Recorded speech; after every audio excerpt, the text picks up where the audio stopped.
بسم اللہ الرحمن الرحیم۔ خواتین و حضرات، السلام علیکم ورحمۃ اللہ وبرکاتہ۔ ناظرین کرام، یہ اس وقت کی بات ہے جب خلافت عباسیہ اپنی حکمرانی کی آخری ہچکیں لے رہی تھی، اسلامی ریاستیں تقسیم ہو رہی تھیں اور گروہی اختلافات نے مسلمانوں کو کھوکھلا کر دیا تھا۔ ادھر یورپی عیسائیوں نے بیت المقدس اور شام و فلسطین کی ساحلی علاقوں پر قبضہ کر کے ملت اسلامیہ کو بدترین بحران سے دوچار کر دیا تھا۔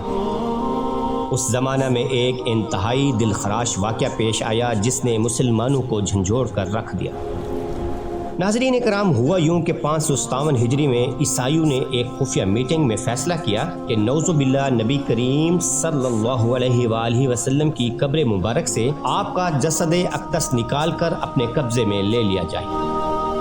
چنانچہ اس کام کے لیے انہوں نے اپنے 2 آدمی چنے اور انہیں مدینہ منورہ روانہ کر دیا تاکہ وہ نبی کریم صلی اللہ علیہ وآلہ وسلم کا جسم مبارک نکال لائیں۔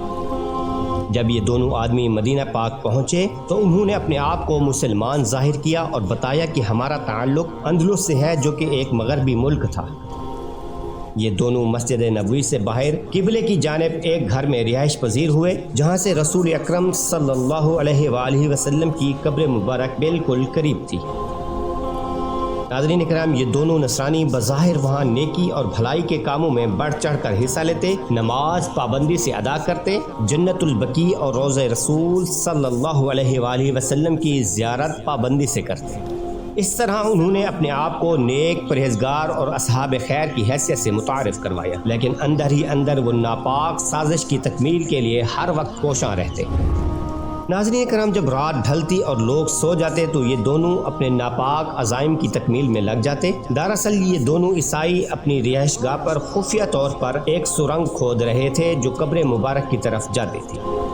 سرنگ کی کھدائی سے جو مٹی نکلتی اسے چمڑے کی تھیلی میں بھر کر جنت البقیع میں پھینک آتے، لوگوں کے سامنے یہ ظاہر کرتے کہ وہ جنت البقیع کی زیارت کو جا رہے ہیں۔ یہ دونوں اپنی گھنونی سازش کی تکمیل کے لیے ایک مدت تک لوگوں کی آنکھوں میں دھول جھونکتے رہے اور اپنا مذموم کام اپنے پلان کے مطابق کرتے رہے، حتیٰ کہ وہ قبر انور کے بالکل قریب پہنچ گئے۔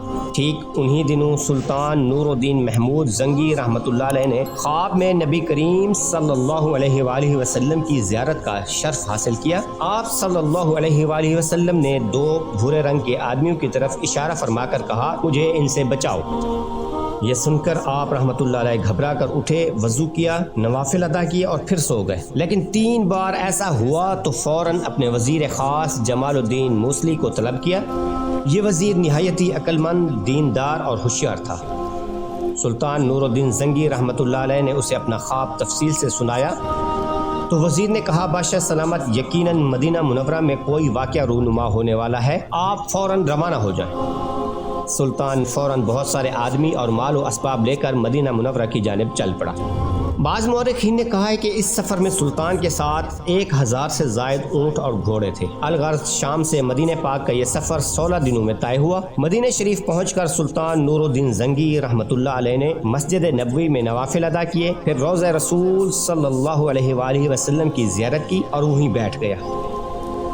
اس کی سمجھ میں نہیں آ رہا تھا کہ اب وہ کیا کرے، تو وزیر جمال الدین نے مشورہ دیا کہ خیرات کا اعلان کریں، سب کو دعوت دیں۔ چنانچہ اعلان ہوا اور سلطان مال تقسیم کرنے لگا اور حاضرین کو غور سے دیکھنے لگا، مگر ان دونوں میں سے کوئی شخص بھی نظر نہ آیا جنہیں انہوں نے خواب میں دیکھا تھا۔ جب مال تقسیم ہو گیا تو سلطان نے پوچھا، کوئی شخص رہ تو نہیں گیا جس نے مال نہ لیا ہو؟ لوگوں نے جواب دیا، کوئی باقی نہیں رہا، البتہ 2 مغربی آدمی جو ہر وقت عبادت میں مصروف رہتے ہیں وہ نہیں آئے۔ سلطان نے حکم دیا، ان دونوں کو فوراً میرے پاس لاؤ۔